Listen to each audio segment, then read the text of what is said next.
માધવપુર ખાતે તારીખ 6 થી 10 એપ્રિલ સુધી ભવ્ય લોકમેળો યોજાશે। જિલ્લા કલેક્ટર શ્રી એસ.ડી. ધાનાણીના અધ્યક્ષસ્થાને મેળાના આયોજન અંતર્ગત બેઠક યોજાઈ।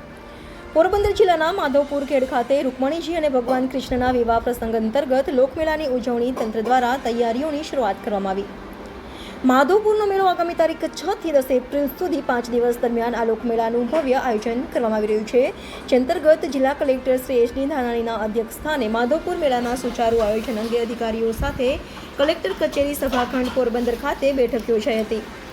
લોકમેળામાં તંત્ર દ્વારા કરાતા આયોજન અંગે સાફ સફાઈ, માર્ગ વ્યવસ્થાપન અને પાર્કિંગ, પીવાના પાણી, ટ્રાફિક મેનેજમેન્ટ, સુરક્ષા, વીજ પુરવઠા અને આરોગ્ય સહિતની વિવિધ સમિતિઓ બનાવીને દરેક અધિકારીઓને કામગીરી સોંપવામાં આવી હતી અને કલેક્ટરશ્રીએ પાર્કિંગ, ટ્રાફિક મેનેજમેન્ટ, બેઠક વ્યવસ્થા, પીવાની પાણીની વ્યવસ્થાઓ સુનિશ્ચિત કરવા આપી હતી। સંબંધિત વિભાગના અધિકારીઓને સૂચના આપી હતી અને ઉત્તર પૂર્વના વધારે કલાકારો આવી શકે અને લોકમેળો લોકભોગ્ય બને તે માટે અધિકારીશ્રીઓને ટીમવર્કથી મેળાનું વધુ સુચારુ આયોજન કરવા અંગે માર્ગદર્શન આપ્યું હતું। Bureau chief Alkaben Pandya, Gujarat crime news, Porbandar.